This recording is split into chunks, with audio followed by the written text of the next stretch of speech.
Let's pray.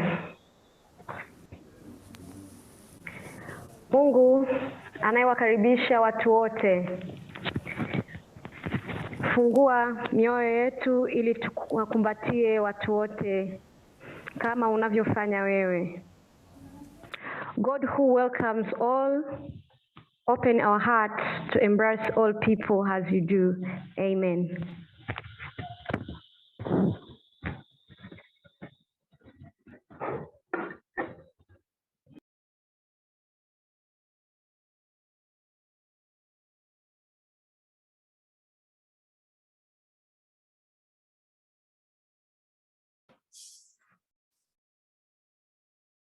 Good morning, everyone, and welcome to another day of the African Diaspora Conference.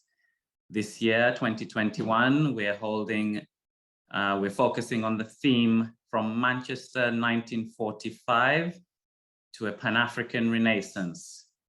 This brings together a number of Pan-African initiatives across the world to congregate, exchange, and build a Pan-Africanism for the future. We have representatives from all over the world, from Africa, the Caribbean, Europe, Asia, and Oceania, both from civil society and political institutions. My name is Michael Cooper Ocheng, and I will be going through the proceedings today with you.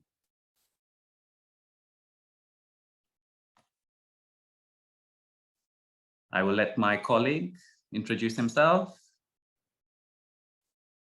Good morning. It is good to be here with you today and to share in this special event.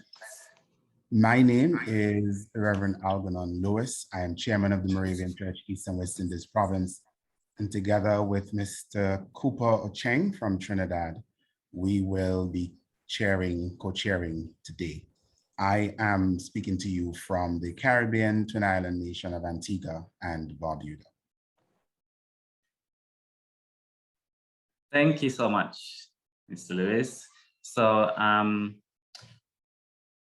we know that these sessions have been jam-packed, full of much insightful information and discussions. And so without further ado, I'd like to introduce our feature presentation this morning. We have Dr. Natalia Kanem, who is the Executive Director of the United Nations Population Fund, UNFPA. This is the United Nations Sexual and Reproductive Health and Rights Agency. It was appointed by the United Nations Secretary General, Antonio Guterres, in 2017. Dr. Kanem has more than 30 years of strategic leadership experience in the fields of preventive medicine, public and reproductive health, social justice, and philanthropy. She started her research career in academia with the Johns Hopkins and Columbia University Schools of Medicine and Public Health. We welcome Dr. Kanem. Excellencies, distinguished guests, esteemed elders, dear friends. It was the great Pan-Africanist Marcus Mosiah Garvey who stated that progress is the attraction that moves humanity. Today's theme, Pan-Africanism, with all and for all, has special resonance for me as a member of Africa's 6th region, the diverse and dynamic African diaspora. From the Americas to the Pacific, from Asia to Europe and beyond, we form a living testament to human resilience and to the force of will to freedom. I congratulate Reverend Frank Chikane and all the organizers. It's my honor to be with you, speaking as a woman of African descent born in Panama, and as the leader of UNFPA, the United Nations Sexual and Reproductive Health Agency, working in over 150 locations around the world to uphold the rights, choices, and dignity of women and girls and everyone. At the United Nations, this is our unwavering promise towards the year 2030. Achieve the 17 Sustainable Development Goals and leave no one behind. Making good on that promise must mean redress for centuries of racism, discrimination, and exclusion faced by people of African descent. It must mean securing self-determination and decent livelihoods for all Indigenous peoples, for our Aboriginal family to the south, for migrants and refugees and displaced people, for people living with disabilities and anyone else who is discounted, made invisible, exists at the margins.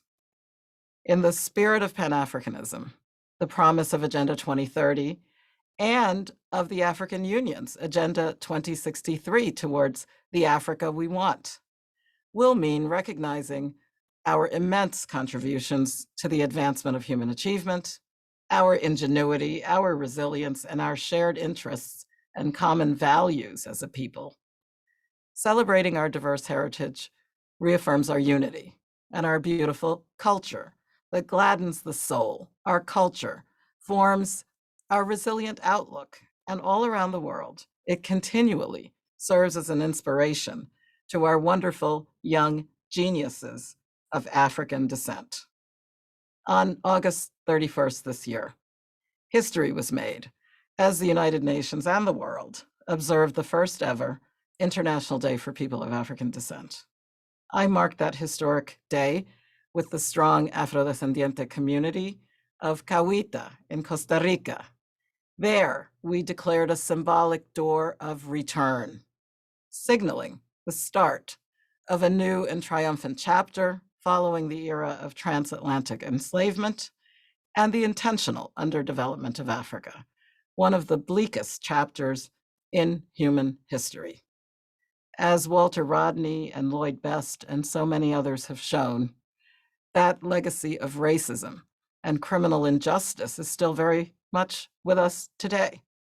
And now, as Africa and its diaspora are beset by the ravages of the coronavirus pandemic, let's all be reminded that in addressing delegates at the Durban Conference Against Racism 20 years ago, President Nelson Mandela said, "Racism is an ailment of the mind and the soul. It kills many more than any contagion," end quote.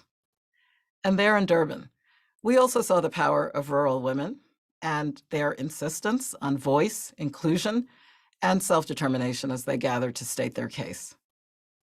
Nzinga, Nana Ya Asantewa, Sobe Kneferu, and Hatshepsut, Nanny of the Maroons, Dahomey warriors, Harriet Tubman, Sojourner Truth, Mariama Ba, Funmilayo Ransom Kuti, Fannie Lou Hamer, Dorothy Height, Shirley Chisholm, Angela Davis, Toni Morrison, Mariam Makeba, my grandmothers, your foremothers. Bow your head because the list goes on, and it is high time for women of Africa and of African descent, known and unknown, to be hailed as the fearless leaders and brilliant strategists they were and are up until today. The 2001 Durban Declaration lifts up Black women alongside the far-reaching programs of action forged by UNFPA in Cairo in 1994 for population and development, and by the world's women in the Beijing Declaration of 1995. These principles of fairness and equity and leadership for women are part of our Pan-African guiding lights, our Black Star line. Along with the Office of the United Nations High Commissioner for Human Rights, UNFPA enthusiastically welcomes the Permanent Forum for People of African Descent, newly created unanimously by the member states of the United Nations General Assembly. The Permanent Forum builds on alliances with the groundbreaking Permanent Forum for Indigenous Peoples. Coming 20 long years after Durban and a year after the killing of Mr. George Floyd, the new Permanent Forum for People of African Descent is a victory for Pan-Africanism and a much-needed platform for dialogue and resolution of pressing matters of import. I hope it will be constituted swiftly and then immediately used to confront all forms of racism and discrimination and to liberate the full realization of African and Afrodescendiente human rights. What I would especially want to see is for this permanent forum to guide member states to focus on the needs of vulnerable women and girls of African descent. It's an inexcusable fact that all indicators bear out. Everywhere on Earth, it is Black women and Black little girls who suffer the worst experiences of ill health, of violence and neglect, of poor nutrition, and of economic and social instability. For it is women and girls of African descent who bear the weight of both racism and sexism. It is they who are too often denied reproductive justice and bodily autonomy, the right to choose what happens to their own bodies, who too often are married too young, and victimized and misled in their ignorance about intimacy and human sexuality. They are more likely to be traumatized by female genital mutilation, violence, trafficking, and exploitation, more likely to be underemployed or unemployed, regardless of level of education, and 3 to 4 times more likely to die in childbirth. The burden is too heavy.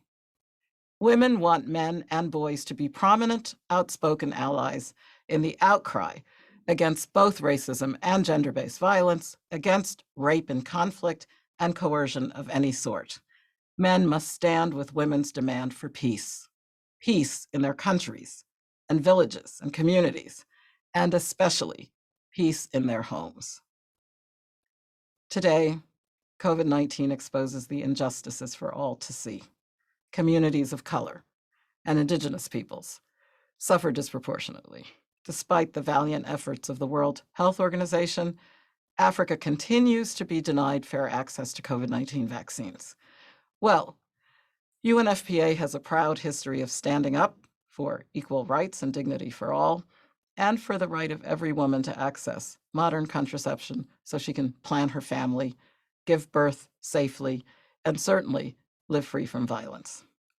We address data gaps. We work with partners to build communities of practice to ensure more inclusive health systems and services that serve women and young people with the quality of care that they deserve. We know that tackling the root causes of racism is key for real and lasting change, and that must happen now, not 25 years hence. Last year, UNFPA co-launched an important study regarding Afro-descendants and the matrix of social inequality in Latin America. More and more, we will help bring this type of statistical and economic evidence to bear on decisions about funding and services for communities of African descent. Information is power. Dear friends, Marcus Mosiah Garvey also famously said, "Up, up, ye mighty race. You can accomplish what you will." During this International Decade for People of African Descent, let us use our power. Let us wield our influence as protectors of human rights and promoters of equality to amplify the voices of all oppressed Black people everywhere. My pledge is to work together with you to ensure equal access to health, in particular sexual and reproductive health services, so that every 10-year-old girl in Africa and each and every 10-year-old girl across its vibrant diaspora in all corners of the world will know that she has rights. She has power. She has a noble cultural heritage. She will look at her reflection and recognize her immense beauty. And she will feel secure in the knowledge that all of us are deployed to remove every obstacle in her path, to support her, to navigate her adolescence safely, and to complete her education so she grows up strong, she prospers, and she has a bright and healthy future. Ours is a historic and just struggle for full equality and full dignity. Ours is a movement towards peace, development, human rights, and justice for Africa and for people of African descent everywhere. A luta continua. There is no turning back. We move forward. Thank you. Muchas gracias. Merci.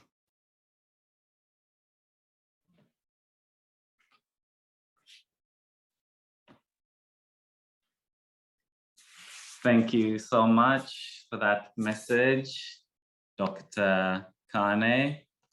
Thank you for those warm words.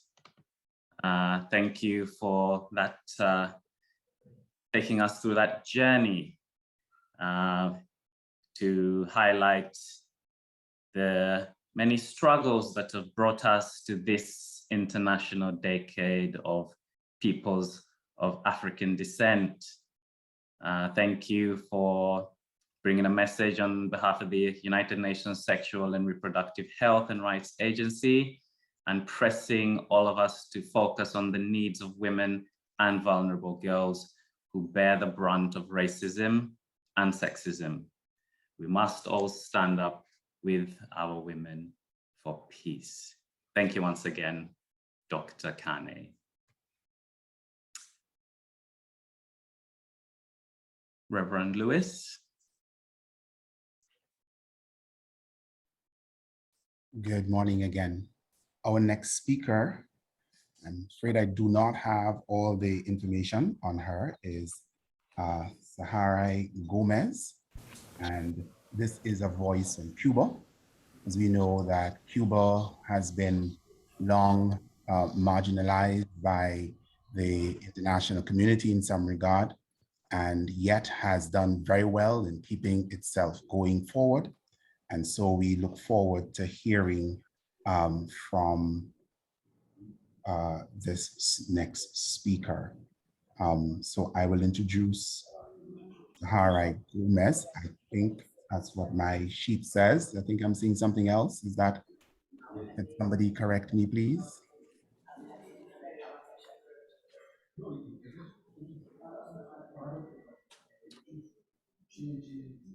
So Sarahi is not available. So instead we will be having Mr. Henry Tolsman. So we'll be listening to Mr. Henry Tolsman this morning. Sorry.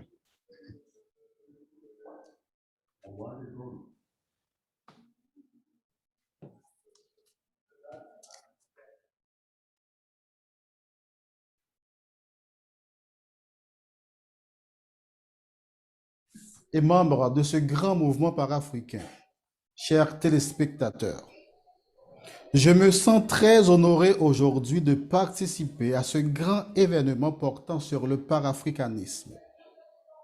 Que ces temps d'échange soit, pour nous tous, un temps fort de renouvellement de notre solidarité en tant que fils et filles d'Afrique.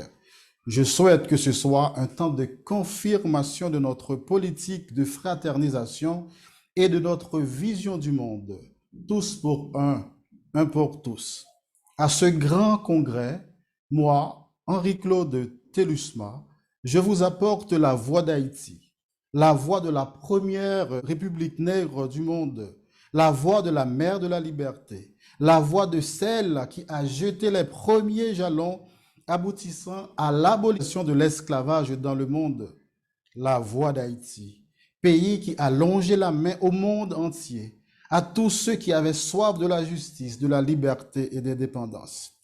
Mes chers amis, je dois vous rappeler franchement que cette voix d'Haïti n'est plus joyeuse, elle n'est plus rythmique, étant donné que la mère de la justice a soif de justice aujourd'hui, la mère de la libération d'esclaves est en quête d'indépendance. Le bastion du respect de la personne humaine souffre aujourd'hui de la traite des hommes. Oui, Haïti est prise au piège. Elle est piégée par ses amis, piégée par ses enfants et oubliée par sa mère, l'Afrique. C'est un très lourd fardeau pour moi aujourd'hui de porter cette voix si sombre, si triste, si désespérée à ce congrès si chaleureux, si enthousiasmé. La voix d'Haïti, c'est la voix de chaque Haïtien vivant tant en Haïti qu'à l'étranger.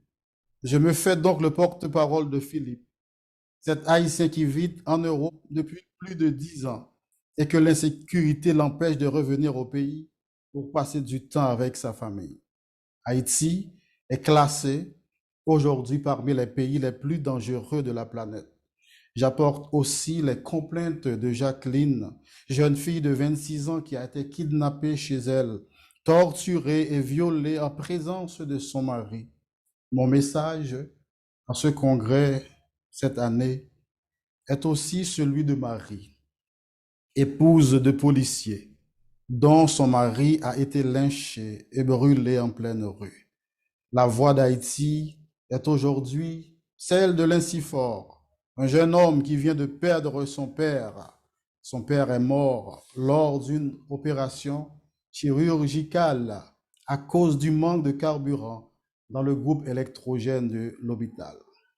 Le temps me manque pour parler du petit Peterson qui ne peut pas aller à l'école parce que son école est transformée en tanière de bandits et de gangs. De Josué qui est forcé de fermer son entreprise par peur d'être rançonné une énième fois par les bandits. De Francisque, pasteur protestant, qui abandonne ses fidèles par peur d'être kidnappé en plein culte d'adoration.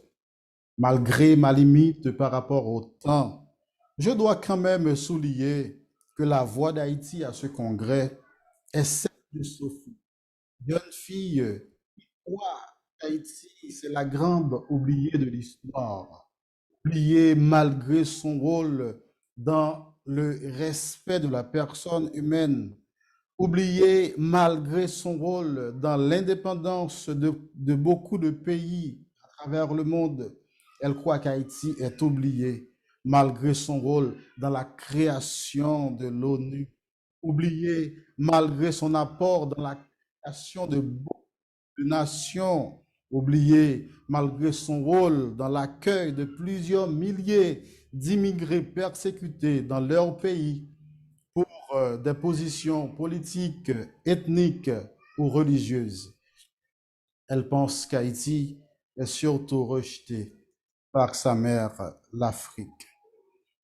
Je profite donc de ce congrès pour demander à cette grande population panafricaine de penser à l'Afrique de l'Amérique, de penser à Haïti. Haïti ne peut pas descendre plus bas, car il n'y a pas pire que l'enfer. Les Haïtiens connaissent aujourd'hui une rareté de vie. La vie n'existe pas. L'État n'existe pas. La justice n'existe pas. On n'en peut plus. Au nom de l'esprit et de la vision du monde panafricaine, je demande aujourd'hui à ce congrès action pour Haïti de la part de Seigneur Afrique. Une action de solidarité, d'entraide et de plaidoirie. Une plaidoirie est donc exigée aujourd'hui en faveur d'Haïti. Haïti qui devrait être considéré comme un musée vivant du respect des droits et du respect de la personne humaine, est devenue championne en déshumanisation.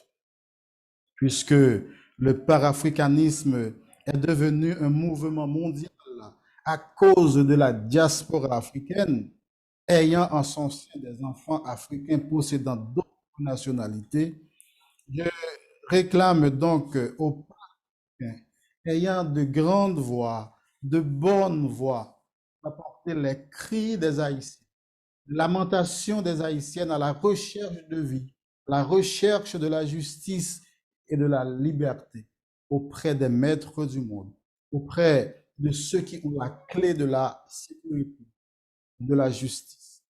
Je profite de cette tribune pour remercier et féliciter le peuple haïtien qui, malgré l'absence de l'État, malgré les terroristes, malgré les catastrophes naturelles à répétition, reste debout, la tête altière et haut les fronts. Malgré les catastrophes naturelles à répétition, comme je viens de le dire, ce peuple est resté résilient et courageux. Je souhaite qu'un jour, le peuple sera divorcé de ces faux haïtiens, de ces faux politiciens, de ces faux fils, de ces faux patriotes et de ces faux amis. Le temps que lors du prochain congrès panafricain à partir de l'action commune et unifiée panafricaniste, la voix haïtienne sera plus brillante, plus joyeuse. Vive Haïti, vive le panafricanisme. Merci.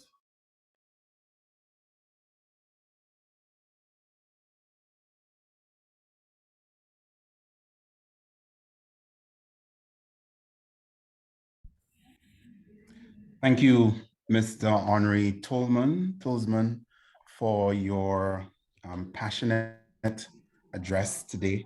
We wanted to make sure that the voice of Haiti is heard. Haiti is an important part of the African diaspora, being the first Black nation and republic.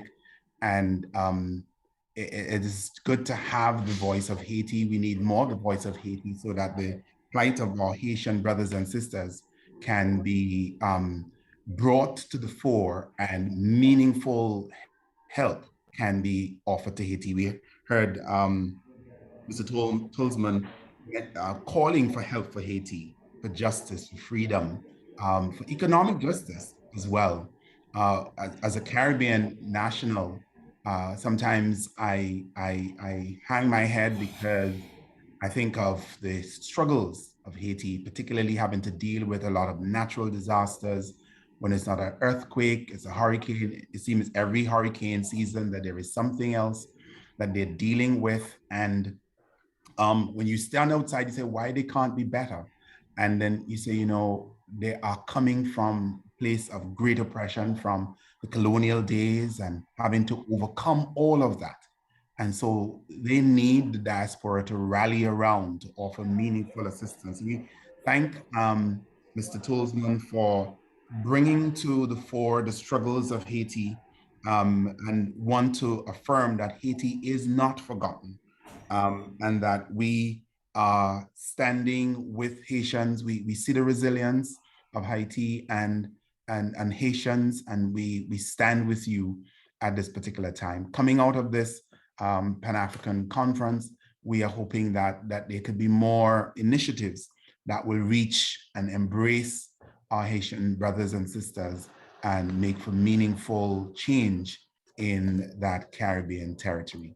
So thank you again, Mr. Tolzman, for sharing. I believe we have breakout groups now, so we would turn to the tech team to share with us how those breakout groups will go.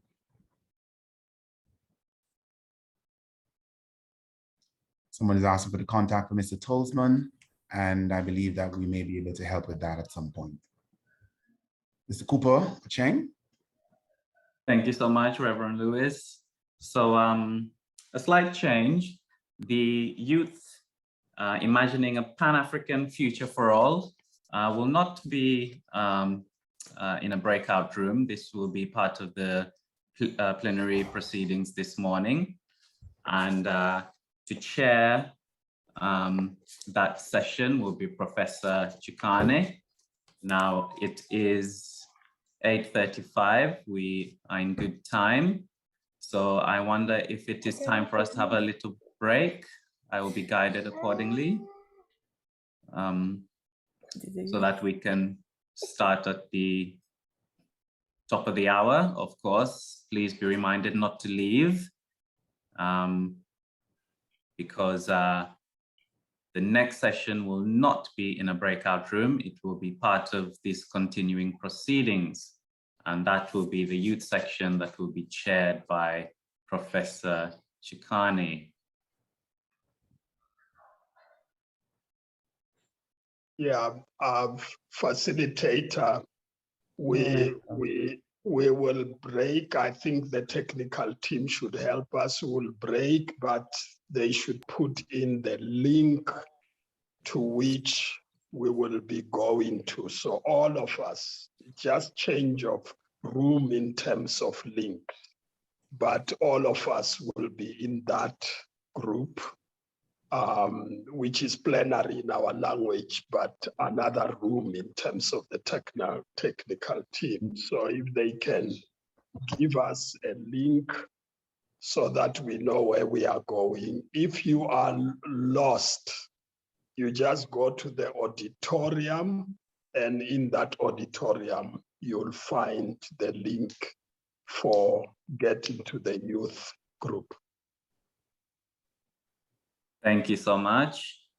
And I see that this session will start at 1:45, right? So we have about 10 minutes break, right? Have that cup of coffee, stretch your legs, some tea maybe, a glass of water, and in 10 minutes, we will continue.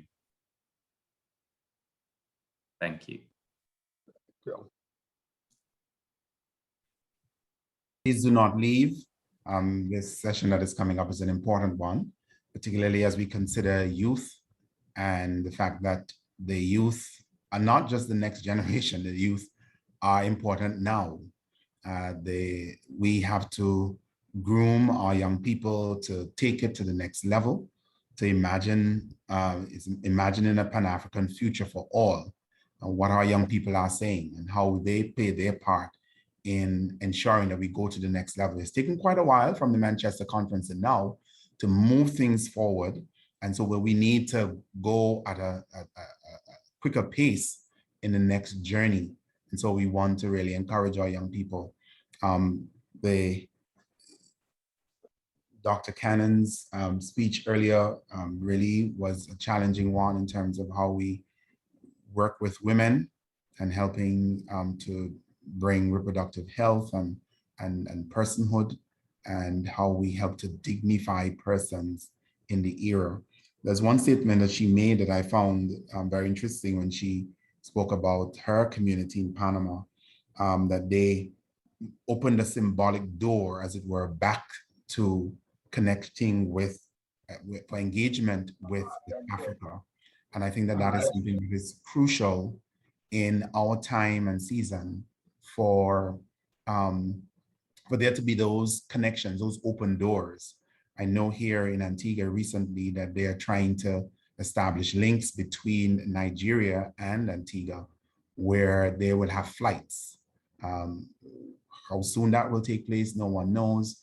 But when Africa and the Caribbean connects, because we actually had the Africa and Caribbean Summit among the political leaders, but when Africa and the Caribbean connects, then we will be able to go further and do more, and we will be able to cross-fertilize. And I think that the possibilities will be endless. So we look forward to all of those connections coming down the ranks. Welcome back, everyone. It is so wonderful to see so many amazing faces in the room. This has been such an amazing week so far. And there's been so many people who are day-to-day attendees. Mr. Kupo-Chin, we've had certain people who've been here since day one, very loyal. I'm very interested to see their contributions for today as well. And I'm very excited to announce this panel for multiple different reasons. As a youth myself, I think it's highly important for us to have these conversations around what does it mean for young people to be building a Pan-African future for everyone. And I hope I am audible to everyone. My tech team is telling me that you can't hear me, so hopefully I am fine. Reverend Lewis, can you hear me clearly? Okay, perfect. I'm going to keep going there. So just one clarification. I am not a professor yet. I don't even know if I want to become a professor just as yet.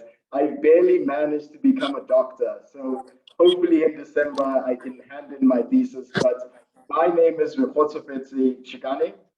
I'm a lecturer at the Wits School of Governance, and I've been helping organize this conference for the past few days. And I'm really excited to announce this panel because we have some fantastic people on the panel with us today. So I'm going to start off with introducing two good friends, and we'll start off with Simpua Stewart.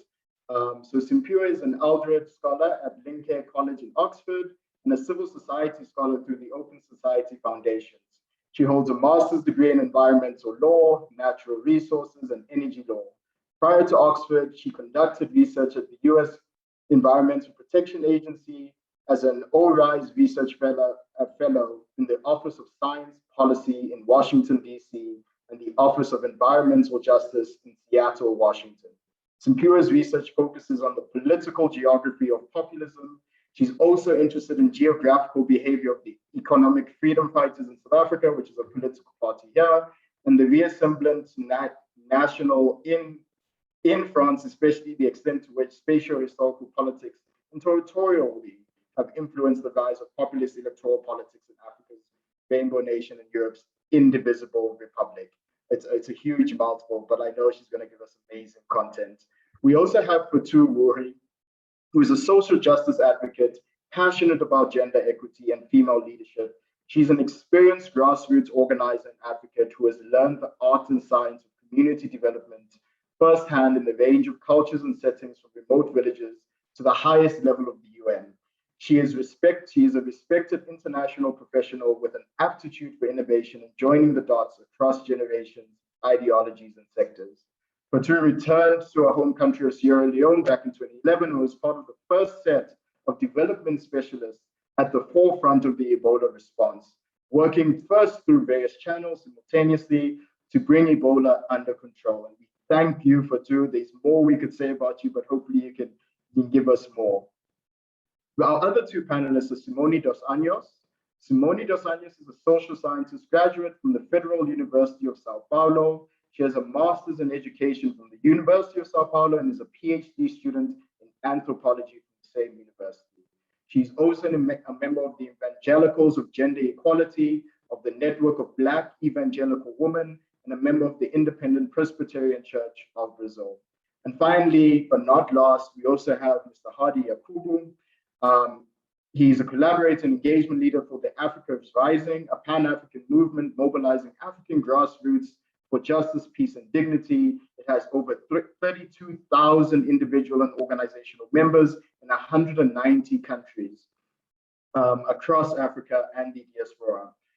Hadi is a Pan-Africanist organizer, a movement builder with core beliefs in social justice, the respect for human rights, and African solidarity that builds grassroots power. And I just want to say thank you so much to all our panelists. I don't even know who we begin with, but let's start off with Simpure, if you don't mind. Each panelist has been given 10 minutes or so. We have about an hour for this session to really talk about what it means to build a future Pan-African vision for the continent from a youthful perspective. So Ms. Stewart, if you don't mind sharing your thoughts, that would be amazing. Hi, Khosafetse. Can you hear me? Okay, very good. Yeah, so I've just prepared, I guess, the sort of introductory few remarks on my position on the particular topic. So I guess I'll start with, the definitional question, why or what is Pan-Africanism? And as I understand it, it's an ideological and spiritual striving for the liberation and unification of Africa and her people. That's Africans on the continent and in the diaspora. However, I also see it as a primarily intellectual movement or an intellectual protest, and that's the key in interrogating the place of Pan-Africanism in the future. That's the various sites of Pan-Africanist mobilization as we see them within that definition. The second issue I wanted to discuss is the issue of significance and meaning. So why the 5th Pan-Africanist Congress? That's the Congress of 1945, which is frequently cited as a major event in the 20th century. The Congress, from my purview, is instructive for 3 reasons. First, it took place at the end of World War II, a war which was fought essentially over the Roosevelt administration's 4 essential freedoms. That's the freedom of speech, the freedom of worship, freedom from want, and freedom from fear. Yet around the globe, hundreds of millions of people lived in colonies run by Britain, France, Holland, and other European powers. So we have African, Black, British, and African American activists coming together at that Congress.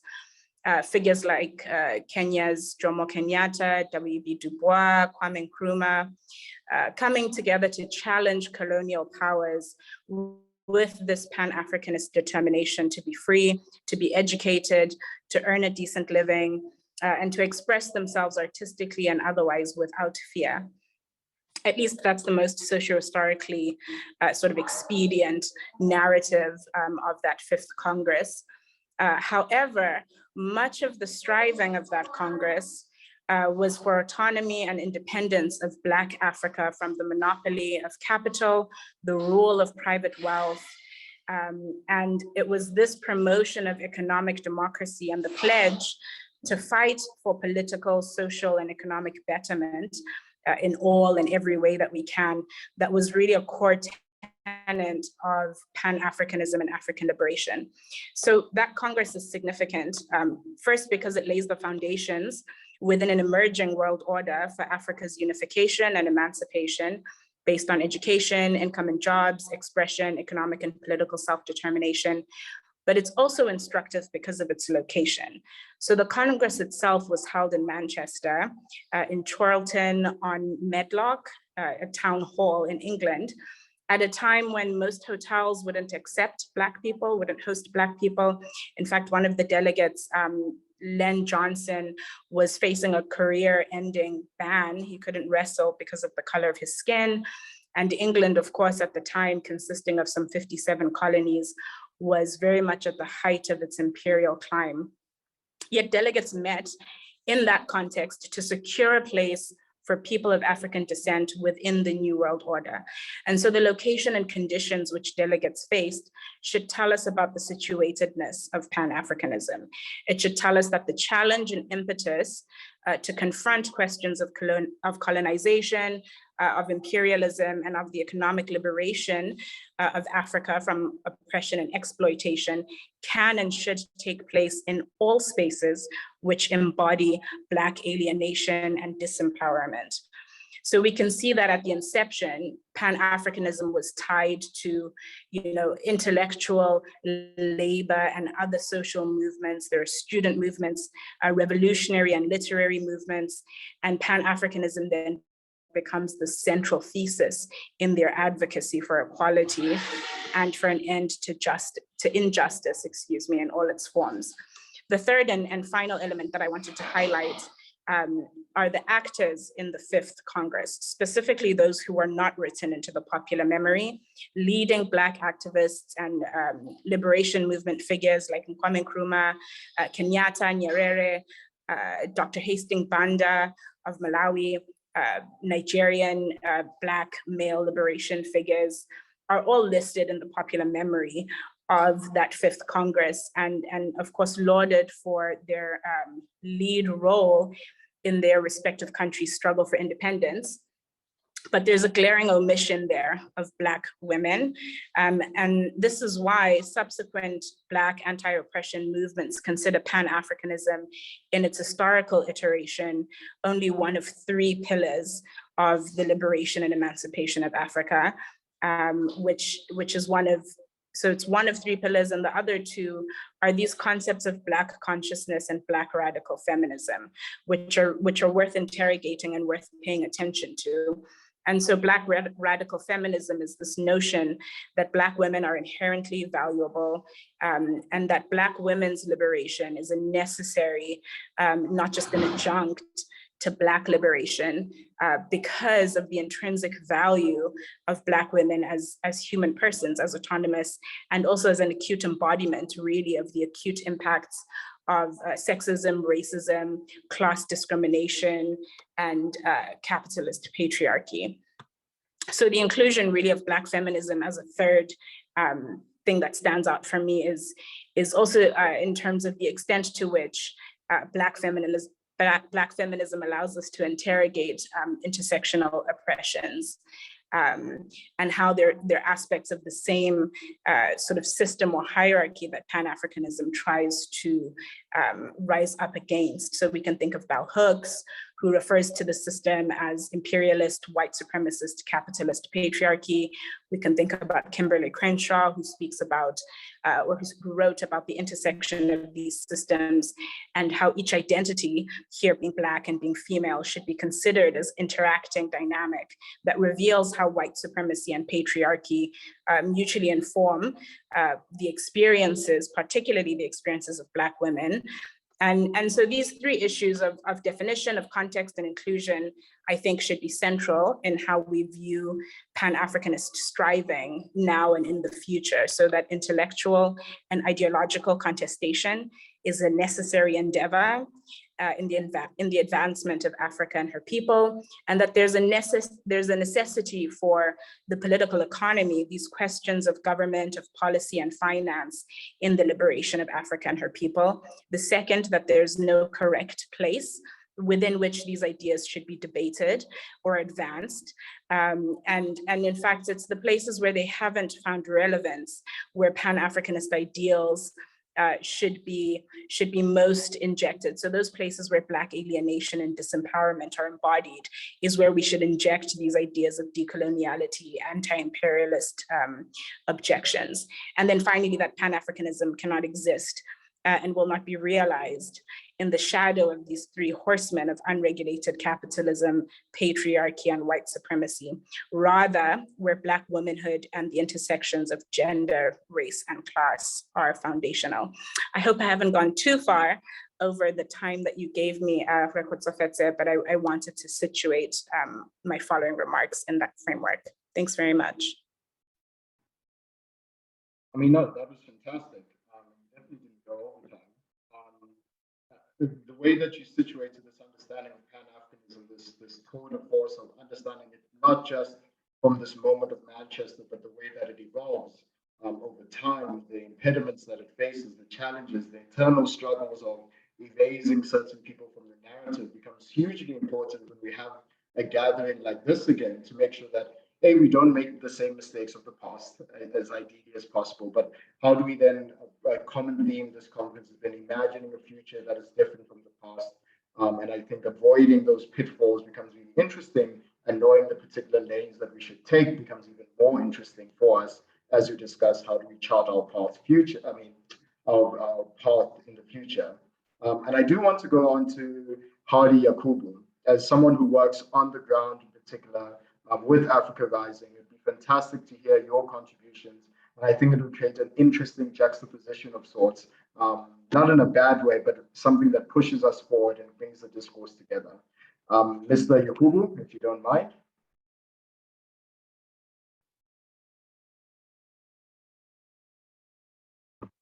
You are still on mute, sir. Thank you very much, Prof.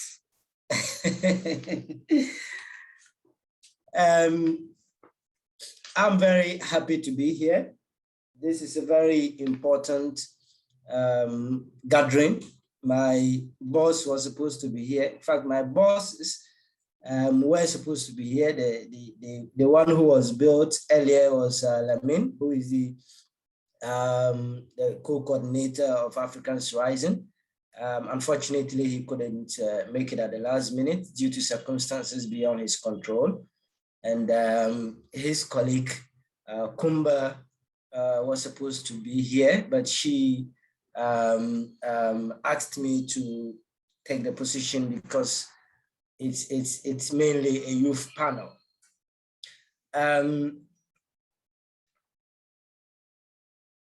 And I must say that Kumba is here with us. I want to acknowledge her, her presence. This morning, while Kumba was preparing to be on this panel, we had a short chat, and she shared with me the kind of vision that she wanted to present at this conference. And I think it is very important. One of the things that has usually been missing in all the conversations that we've had is how to expand the modes of resistance that have been put forward by our forefathers and foremothers, who we take inspiration from in continuing the vision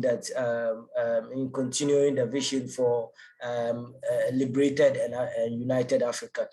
I must mention that we at Africans Rising take these conversations very seriously. We just finished our All African Citizens Convening, which brought together almost 1,000 participants from all over the world, in Africa and African diaspora, to deliberate on some of these issues. But Kuma was mentioning something about how we can expand, so for instance, we do not have only a few voices, talking to ourselves and talking to the converted all the time about how to make sure that we resist the tendencies of people whose interest is only in accumulating the resources of the world to the detriment of others, or in making sure that they live in no-cost luxury, whilst the rest of us remain in abject poverty. So the work that we've been doing in Africa's Rising, for instance, relates to engaging with people on the ground and making sure that things about the economic struggles, the social justice, human rights, peace and dignity of people are upheld at the grassroots level, such that when some of these things come up, it doesn't have to be somebody at the top who would have to talk for everybody. People from the local levels and at the grassroots level would be able to raise their voices and organize themselves in such a way that their voices cannot be ignored, because it is oftentimes when these people are not involved in the conversations that we lose the great insight that happens at the grassroots level. But beyond that, we should also conceive Pan-Africanism, in my mind, to look at how we do not only resist, but also imagine recreating in our own conception. So for instance, the 5th Pan-African Congress in Manchester, at the venue that it was held, there were 3 flags that were hoisted. There was a flag of Haiti, there was a flag of Ethiopia, and there was a flag of Liberia. And if you analyze these flags, you would understand the interconnectedness between the struggles of African people right from time immemorial. And this is really the vision of Pan-Africanism that we subscribe to, that we are not free until we are all free. Africa cannot be free until African diaspora is free. African diaspora cannot be free until all of Africa is free. But look at the situation with Haiti, and I'm happy that there's a message on Haiti this morning, and earlier there was supposed to be a message on Cuba, because these two represent a very a spot in our history that highlights in one sense, the failure of our rhetoric. First, I'll take Cuba. Cuba has been building its revolution for decades now, despite very crippling sanctions by the United States of America and its allies, and in spite of vote upon vote, year upon year, at the United Nations condemning and calling on the United States to lift these sanctions, it continues to pile up all these sanctions, causing deaths in Cuba. And Cuba has held on to its revolutionary pride, Cuba has held on, you know, giving a lot of example on how an independent, self-reliant people can build a country that does not depend on others, on the benevolence of others.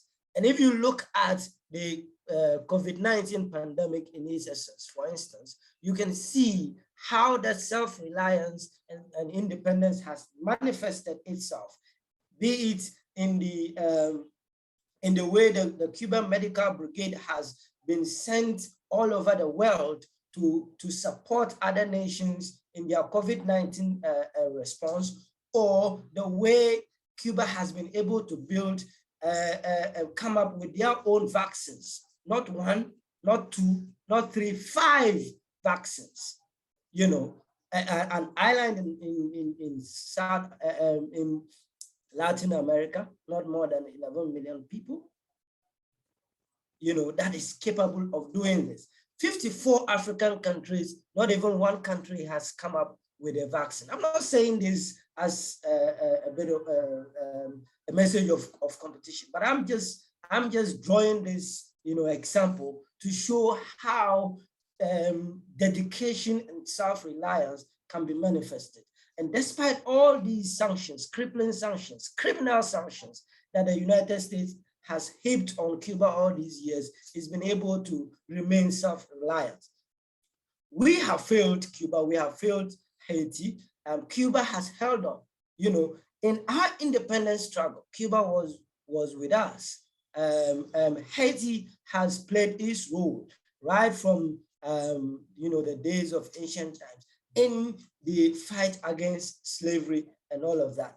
They have been waiting patiently for us in mainland Africa to get our act together and collaborate to defeat imperialism internationally. And we have basically remained in the offices of the African Union, you know, doing practically just talking. We need to go beyond all of this and imagine a Pan-Africanism that, you know, brings self-reliance to the fore and make sure that we strategize on the unification and liberation of the African continent, because that is where the power to withstand the shocks of the times and to make sure that the rich resources in our land are used to benefit the people rather than rich multinational companies. That is where that power is going to come from. And we cannot afford to ignore this historic moment. Thank you very much. Thank you so much, Mr. Yakubu. I mean, you made so many interesting and valid points. I mean, this idea of self-reliance becomes deeply important. Earlier on in the conference, it was talked about how Cuba, in a time of crisis for the African continent, went off and came to the continent to say, how can we assist? What fights can we fight on your behalf? And your comments about how we need to do the same become quite prevalent around when we imagine what it actually takes to create a Pan-African future that is connected for the next generation. Thank you so much for that. I'm going to go next to Ms. Dos Anjos, who will also give us her remarks. If you're with us and you take that sip of coffee and you're ready for the presentation, you can go next. Thank you so much.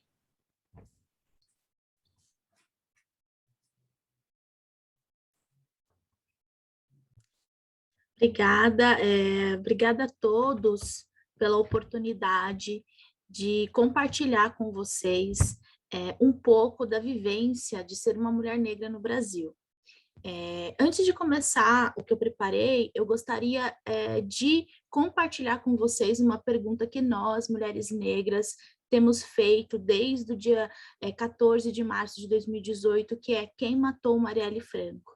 Eu não posso começar esse debate, essa conversa sobre a luta contra o racismo no Brasil, sem falar dessa tragédia que aconteceu e que ainda não teve explicação, né? Nós, mulheres negras no Brasil, somos as mulheres que mais sofrem com os efeitos do racismo, e somos as mulheres também que estão organizadas para enfrentar o racismo no Brasil, na política, nas universidades, nas associações de bairro, no movimento da sociedade civil. Mas o que aconteceu com a Marielle Franco nos mostra o quão dura é a nossa realidade no Brasil. Quando a Marielle Franco chegou a ser uma parlamentar eleita na cidade do Rio de Janeiro, que é uma das cidades mais importantes do Brasil, economicamente, politicamente e também na cultura, ela foi assassinada por pessoas que não querem que nós, mulheres negras, estejamos nesses espaços. Então, por que eu comecei falando da Marielle Franco? Né? Porque quando a gente imagina um mundo onde a África continental e todos nós, descendentes da diáspora africana, em que todos nós tenhamos a mesma qualidade de vida, acesso à educação, à moradia, à cultura, à saúde, inevitavelmente a gente tem que falar da nossa capacidade de articulação política e a nossa entrada em espaços importantes de decisão no Brasil. E quando eu penso na esperança de um futuro próximo, onde todas e todos nós, negras e negros, frutos de sequestro que aconteceram na África continental, e que viemos para cá forçadamente, navios negreiros, para sermos vendidos e explorados, isso passa pela criação de redes de luta e solidariedade. E é sobre isso que eu decidi falar hoje, sobre a rede de lutas e solidariedade entre as mulheres negras no Brasil. No Brasil, 55% da população é negra. Nós fomos a maior colônia escravagista nas Américas, com mais de 4,8 milhões de africanos que foram transportados para o Brasil e vendidos como escravos. Ao longo de mais de 3 séculos,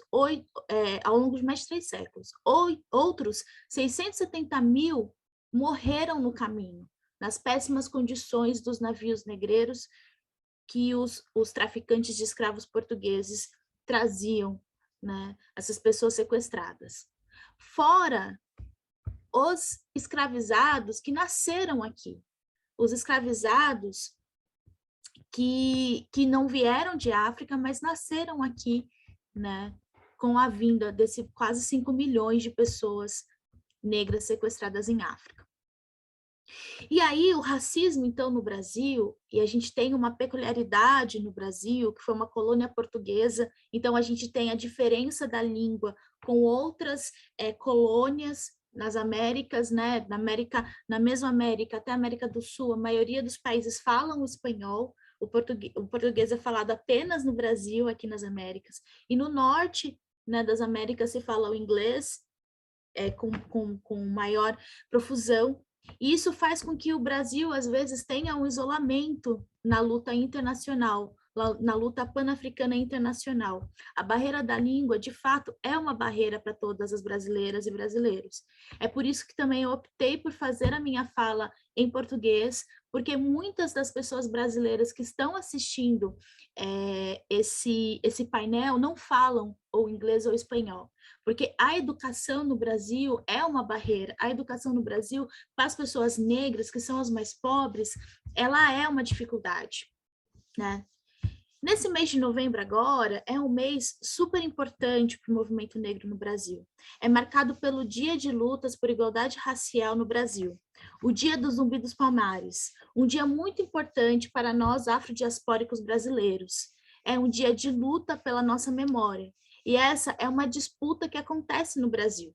A disputa por contar uma história que não seja única, mas que contemple o nosso povo e a nossa trajetória aqui na terra brasileira. Então, esse é o primeiro ponto, quando eu imagino um panafricanismo, né, em que todas e todas as pessoas negras tenham acesso à qualidade de vida, é o direito à memória. No Brasil, durante muito tempo, o direito à memória nos foi roubado. Durante muito tempo, nós não tivemos o direito à memória. E essa é uma disputa que nós temos feito. Como contar a nossa história? Eu não posso falar de escravização no Brasil sem citar uma série de negras e negros que foram, que lutaram contra a escravização de pessoas no Brasil, que lutaram contra a exploração econômica e física das pessoas negras no Brasil. Eu não posso falar de luta antirracista no Brasil, achando que esse é um fenômeno recente na nossa terra. Eu não posso deixar de falar de Luísa Maim, de Dandara, Aqualtune de Palmares, Felipa do Pará, Zumbi dos Palmares, que foram figuras importantíssimas na resistência à escravização no Brasil. E isso nos traz esperança. Quando o povo negro no Brasil começou a ter acesso aos nomes importantes da luta contra o racismo, como o advogado Luiz Gama, que foi um negro ex-escravizado, que foi o maior advogado abolicionista que teve no Brasil. Então, quando nós estamos pensando nisso, no direito à memória é super importante. E esse foi um marco importante na luta do movimento negro, que foi o sancionamento de uma lei que obriga o ensino de história da África nas escolas. O direito à memória é importante para esse mundo futuro que a gente imagina, um panafricanismo para todas as pessoas. É quando a gente ensina nas escolas que as nossas crianças muitas vezes não sabem que a África é um continente. Muitas vezes as nossas crianças pretas da periferia acham que a África é um país. Muitas vezes as nossas crianças nas periferias do Brasil não entendem a capacidade cultural, econômica, política e tecnológica e científica que existe em África. Então, aproximar, né, a memória do nosso povo preto no Brasil, que é 55% da população, né? O Brasil é o país mais negro fora de África. E muitas vezes nós não temos acesso à memória. Então, quando eu imagino uma África para todas as pessoas, um panafricanismo para todas as pessoas negras, eu imagino no direito à memória. E aqui eu quero falar muito da Marcha de Mulheres Negras, que aconteceu em 2015 no Brasil. Eu vou colocar no chat aqui o link da nossa carta, para quem quiser ter acesso. A Marcha das Mulheres Negras no Brasil, ela tomou Brasília, que é a capital do país, levou 50 mil mulheres para Brasília para reivindicar a memória e para reivindicar uma nova gestão da coletividade, uma nova gestão dos recursos públicos, que privilegie todas as pessoas, em que todas as pessoas tenham acesso ao bem viver. E o bem viver aqui para as mulheres negras no Brasil é extremamente importante. É uma filosofia das ameríndias, ou seja, dos povos originários da América, em que o bem viver é aquela filosofia em que todas as pessoas vivem e vivem bem. E o que acontece no Brasil hoje é que as pessoas negras sobrevivem, elas não vivem, elas não têm qualidade de vida. Eu quero falar que não dá, então, para a gente falar de diáspora africana no Brasil sem falar desses mais de 300 anos de escravização do povo negro. E isso tem impacto na pobreza do país. Por conta das novelas brasileiras, há uma falsa impressão de que o Brasil é branco, mas não é, o Brasil é negro, e nós temos que recuperar essa história. Em 1985, no terceiro encontro de feministas latino-americanas do Caribe, que aconteceu em Bertioga, litoral de São Paulo, mulheres negras se reuniam e planejavam uma nova estrutura social, uma nova gestão do bem público brasileiro. A maioria dessas mulheres, elas vêm de uma vivência de sofrimento, de exclusão e marginalização, como Beatriz Nascimento, como Lélia Gonzalez, Carolina Maria de Jesus e tantas outras mulheres negras que foram importantíssimas para que hoje eu, Simone dos Anjos, estivesse na universidade e estivesse aqui conversando com vocês. Um segundo ponto, quando eu imagino um panafricanismo para todas as pessoas, que inclua inclusive as pessoas brasileiras, é uma luta histórica do movimento negro aqui no Brasil, que é a luta por cotas nas universidades. Em 2019, foi a primeira vez que nós tivemos mais de 50% de pessoas negras dentro das universidades públicas. Até 2019, a maioria das pessoas que estavam nas universidades públicas brasileiras, que são as melhores universidades do Brasil, eram pessoas brancas. Ou seja, proporcionalmente, os negros entravam muito menos na universidade. E com as políticas reparatórias, com as políticas de inclusão de pessoas negras dentro das universidades, nós hoje temos uma outra possibilidade de futuro para os jovens negros no Brasil. Um futuro, vou falar mais devagar, um futuro onde as pessoas negras possam, de fato, terem acesso à educação, à saúde, à cultura e a uma vida digna. Para concluir a minha fala, após essas políticas reparatórias que fizeram com que muitos jovens entrassem nas universidades, queria dizer que não é uma luta fácil e não são mudanças estruturais fáceis. No Brasil, está em curso o genocídio da população negra. O que é o genocídio da população negra? Hoje, a cada 23 minutos, um jovem negro é assassinado pela polícia no Brasil. E isso faz parte de um esforço para que as pessoas negras não alcancem espaços de decisão e de poder no Brasil. E já concluindo a minha fala, eu quero dizer que a pandemia nos mostrou que nós temos um longo caminho a percorrer. As pessoas que mais morreram por Covid no Brasil foram as pessoas negras e principalmente as mulheres negras, que têm os trabalhos mais precários. E o movimento de mulheres negras no Brasil acredita que temos um projeto político para o Brasil, um projeto que preze pelo bem viver, é um projeto que sustenta na vida boa para todas as pessoas, com a distribuição de renda, moradia, educação, saúde e cultura e o combate aos efeitos do capitalismo. É necessário uma outra economia para que os jovens negros da periferia do mundo, de fato, possam viver com qualidade. Obrigada.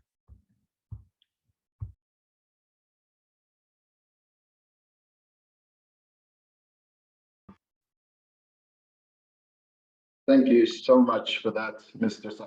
Dos Anjos, and I hope I am saying that correctly. I mean, you made such an important contribution around the right to memory.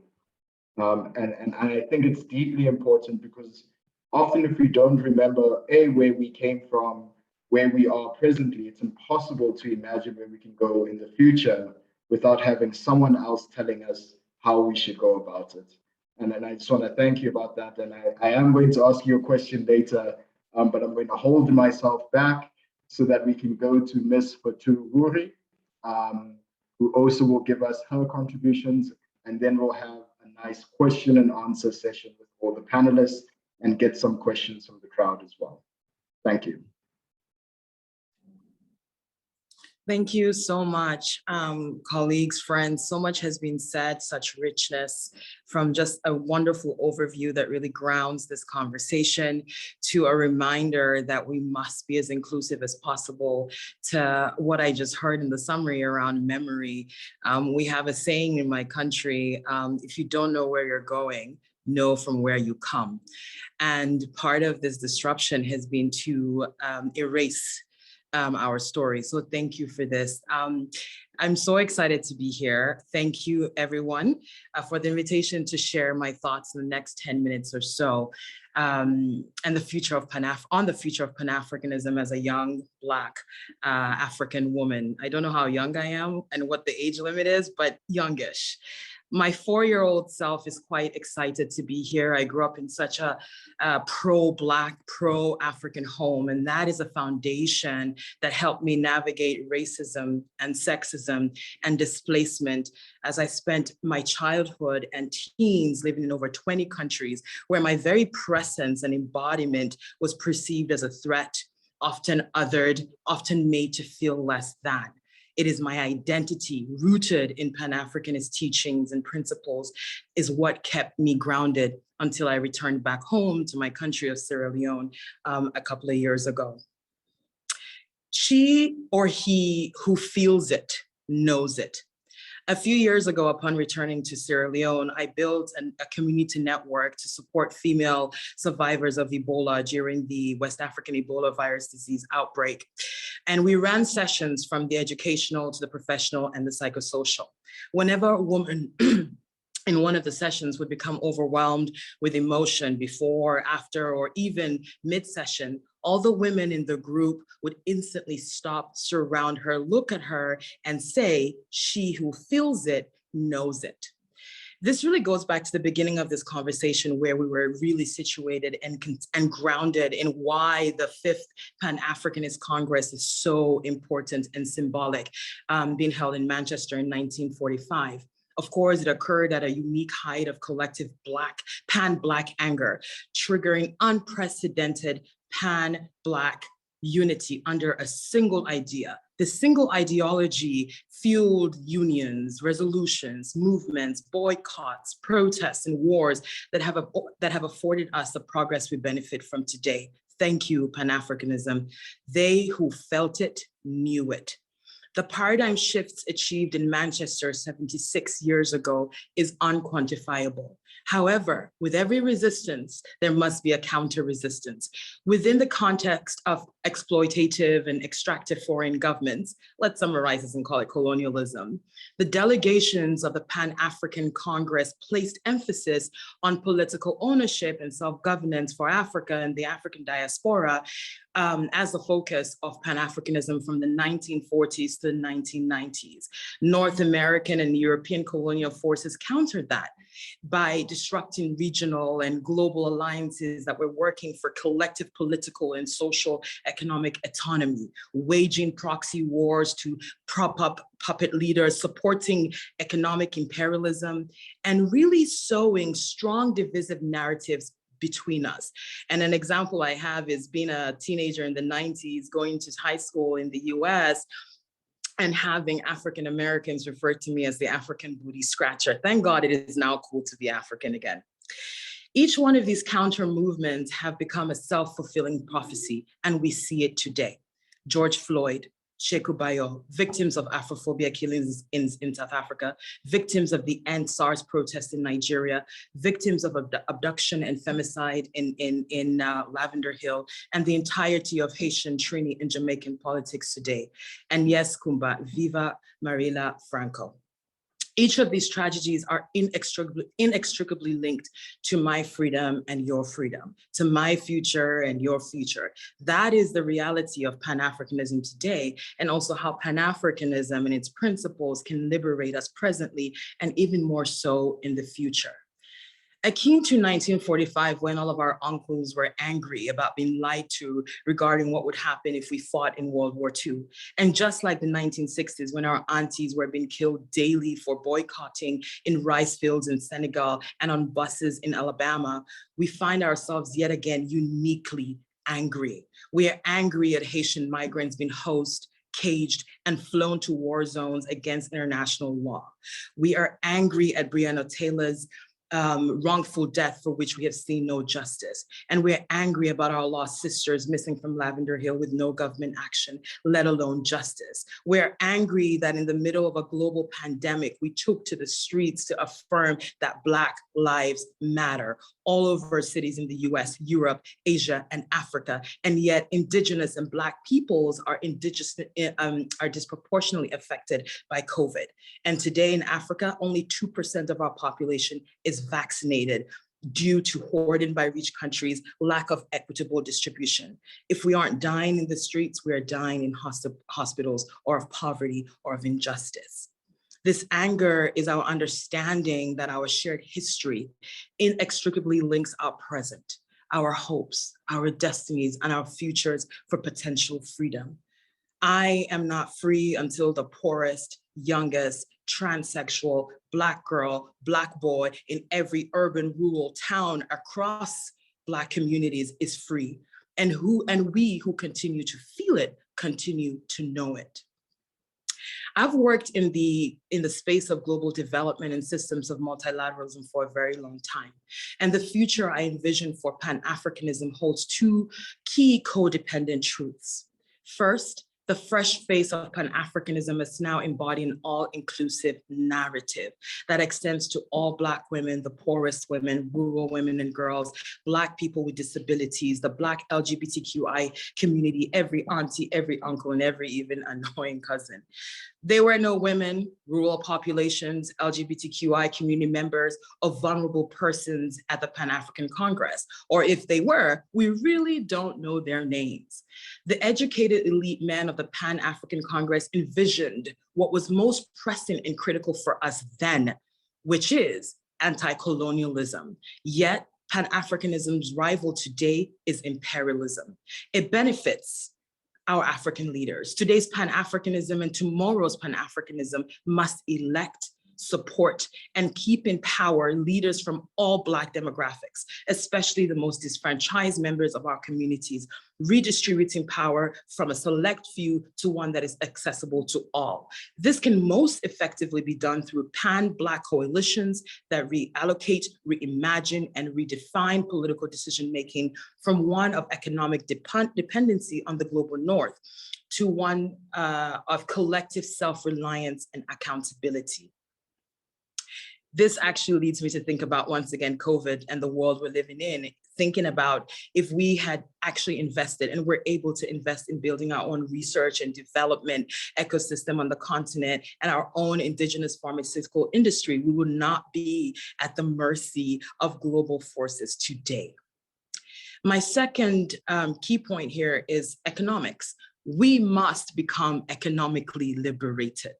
The 21st century is characterized by a lack of Pan-African and African diaspora trade and economic codependency, Pan-African financial glass ceilings, the weak Black and Pan-African ownership of our own economic and financial independence. For example, Nigeria's biggest Afrobeat stars are leaving local record labels that they've helped build from the ground up to now sign up with Warner Music and UGM, trading ownership and generational wealth for Western listeners for many, many reasons. I cannot simplify it to just, how do we counter this? In an increasingly globalizing capitalist market, Pan-African and African diasporic political autonomy in trade will be crucial to lift us out of debt, rural poverty, and the aid complex crisis. Not only is the African Continental Free Trade Agreement one of the most significant steps towards a Pan-African future, it is also the very basis for the sort of pan-Black and even further Black Atlantic trade that we need to foster. Building off this movement, Afri-Exim Bank and the government of Barbados signed a milestone memorandum of understanding to expand trade and investment between Africa and the Caribbean country earlier this month. Both the bank and the Prime Minister of Barbados have stressed the region's shared history as part of their impetus for the MOU, with the goals to harness the power of trade to create new jobs, scale up new industries, and reap the benefits of a rich exchange in goods, services, and cultures between Africa and Barbados. I shared this example to drive home the point that when Black people trade and invest in Black people, the results include economic wealth and benefits that resonate and reach the most hard-to-reach areas in job creation and in economic empowerment, which often coincides with political empowerment and decision-making. Pan-Black economic trade and support driven by the ideals of Pan-Africanism reaching every shape and size, creed, color, and contour of the Black race is the future of Pan-Africanism. So we must remember that today we have to address systemic, psychological, religious, cultural, and structural oppression that perpetuates exclusion, poverty, and regressive policies that further expose our people to violence in every corner and facet of their lives. We are the generation that can and have to and will uproot anti-Black racism and its deeply entrenched political and socioeconomic forces that hinder our collective well-being globally for Black and Indigenous people globally. We have the baton. I think I really appreciate Kumba's comment when she says we take the leadership of the youth. we're not the future, we're not the leaders of tomorrow, we're the leaders of today. And we have the baton that is already filled with knowledge, filled with grace, filled with energy, filled with resources. I believe that we will continue to build, and we will have to continue to build global, regional, national, and community-based coalitions for Black joy. We are today's leaders. We who feel it, we know it. Thank you. Thanks so much for such a powerful address. It got me thinking, and we've got about 10 minutes or so for question and answers. So if you do have any questions, put it in the chat or put it in the question and answers, and we'll make sure we get to it. And for me, the first point is that you were talking about a counter movement. And I was reflecting back on myself and the idea that as someone who was part of a counter movement and then ended up in the back of a police van because you are part of it, it almost becomes demoralizing that you're fighting for a better future, but the world seems to just impact you. And I'm thinking about your comment with Simpiwa's address as well. So I do want to ask Ms. Stewart first, if she doesn't mind, just this notion of how do we, based on what we know from the past, avoiding the pitfalls, the advice you would give to those who do want to build a movement that pushes against those who don't want us to create a Pan-African future. What would be your advice around the steps we should take to avoid pitfalls and embrace the opportunities? Thanks, Rakotofete. I know why you're asking me that question. So I will start by acknowledging that last year we were part of a tradition started by Rakotofete and his cohort at the University of Oxford, calling for the decolonization of the university through the Rhodes Must Fall in Oxford movement. And that movement, like I mentioned in my opening remarks, is really around sites of anti-imperialist, anti-white supremacist protest. So it's not just Pan-Africanism in the economy or Pan-Africanism in terms of general liberation, but really Pan-Africanism where you are, that sort of site of protest matters. And for us, the site of protest was the University of Oxford. I think by way of advice, the most resounding sort of call, the most resounding value that I can speak to is this idea of a return of Africa and a return to Africa. So when we talk about a return to Africa, Africa maibuye, it's not just a return physically in terms of bodies migrating to Africa, but it's also a return to African logics and African logics that contest neoliberal white supremacist logics. So from where you are, really interrogating and not uncritically venerating white logics, which speak to, for example, this question in the political economy around what resources are, how and under what conditions a resource can be exploited, extraction of resources, extraction of knowledge. There's a NAP ministry on Instagram that speaks to anti-white supremacist values in terms of rest. And so I think the greatest advice really is just in terms of centering one's anti-oppression activism in terms of Africa Maibuye, a return to African logics.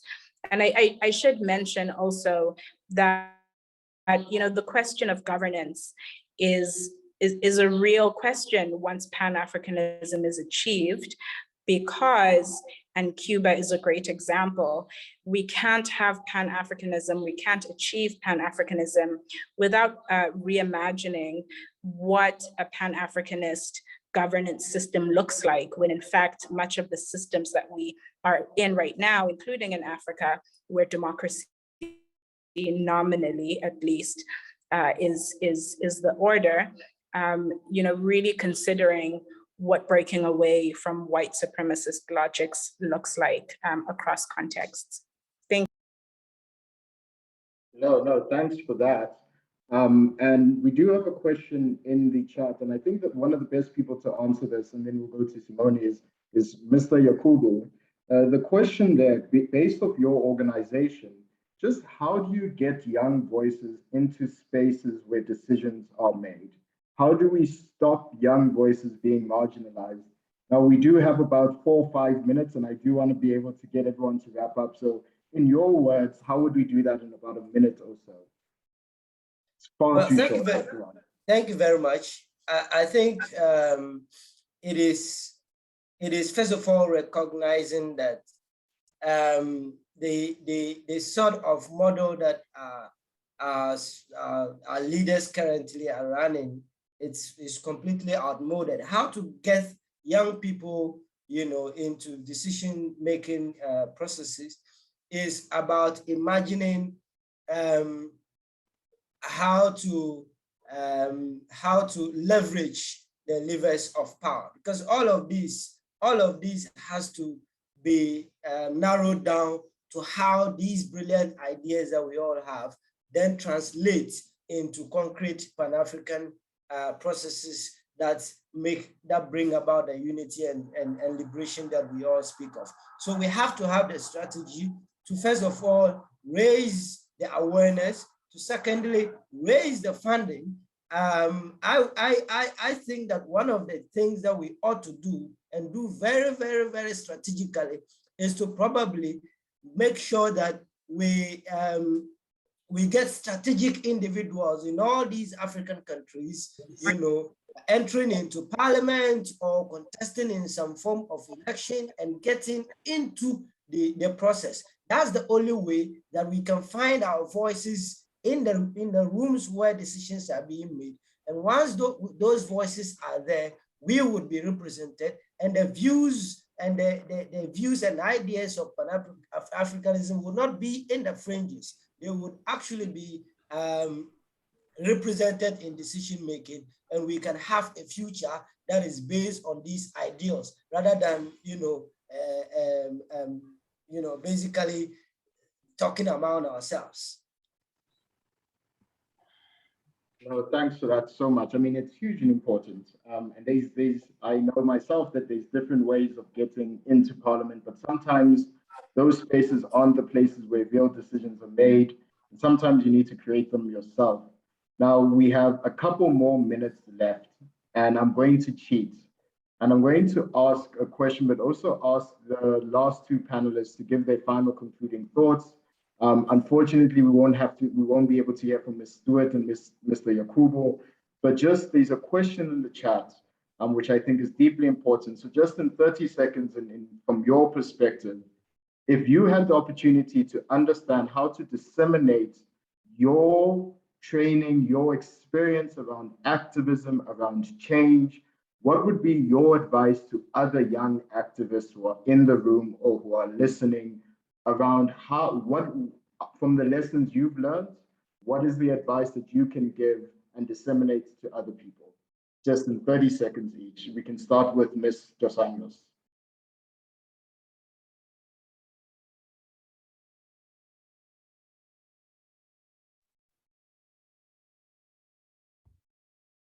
Bom, eu posso começar. Eu sempre falo, volte para suas bases.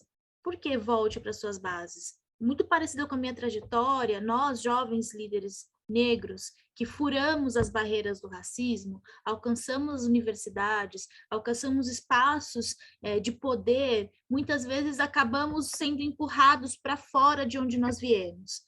Então, voltar para o território, pisar no território, estar onde nós nos originamos e trazer conosco mais jovens, incentivar mais jovens.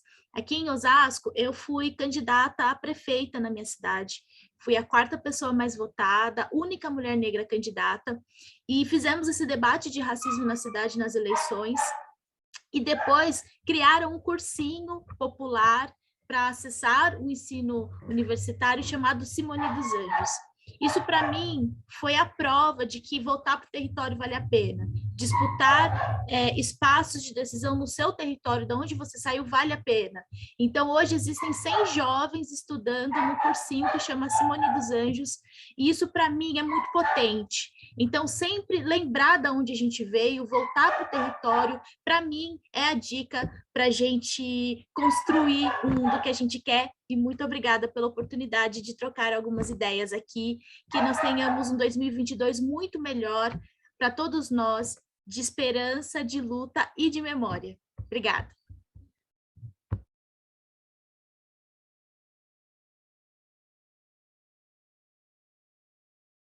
I would want the 2022 filled with token memories as well. Miss Buri, if you don't mind going next in 30 seconds. Can I do 30 seconds? Look, every time I get asked this question, I don't even know how to, it's a lot, but I'll distill it to what has been important for me. And looking back when I was in my 20s and I started protesting, I started my own, finding my own voice on the streets. That's how I started.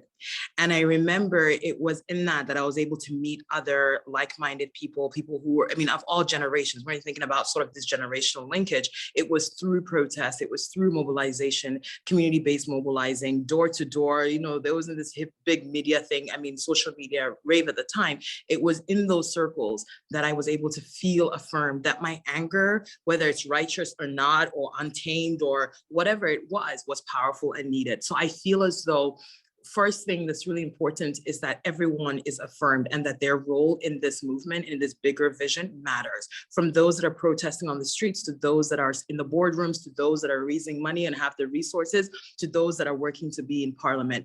Everyone has a role to play. And I think our biggest goal is to be able to get people to mobilize and to talk to one another. It's so important to affirm, because that is what builds the bridge. That is what builds the confidence to say, I'm going to go and learn, and to de-intellectualize it. Because the only way I understood terms like, you know, these very technical terms that we often, we're elites and very privileged African and Black peoples sitting in certain institutions, using certain words and language to intellectualize the feeling that we have. This lack of dignity, this displacement, this pain can be intellectualized in very refined language. But how do we make sure that those of us that are protesting in Oxford recognize that, you know, there's a way in which we have to make that bridge and that link to those that are protesting in slum communities, in impoverished areas. To me, that's what absolutely matters. Just to summarize, that we are affirming and seeing every single person's contribution as worthy, and that we are also really doing the work to recognize our own internalized notions and abilities and positionalities of power and privilege, and we're collaborating and coordinating and coalition building, and the learning becomes circular, the money becomes circular, the narrative becomes a lot more refined. So that would be my more than 30 seconds feedback. Over. The people behind the scenes are whispering in my ear to say we must move on. It is a perfect segue though, the last 2 points. The first one around that we need to build connections. The next breakaway, we have 2 breakaway rooms next, and 2 of them touch on the issues that we talked about here. And one of them is around the idea of how do you build a feminist Pan-African future as well, right? So how do we make sure we don't repeat the mistakes of the past of erasing certain bodies, erasing certain histories? And the other breakaway that we have is on how do we build Pan-African connections? And we have a whole host of amazing speakers ready to impart their knowledge with you. We're going to take a 10-minute break. You'll see the links for the breakaways in the chat. It should be popping up now. So take 10 minutes, find the group that you want to be part of.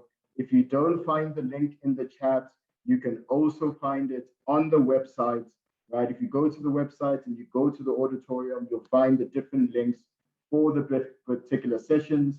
They will be starting promptly at 4 o'clock. So please get some coffee, get some water, take a walk. We have 2 amazing breakaways for you. You can pick and choose which one you would like to go to. Thank you so much. And thank you to all the speakers today.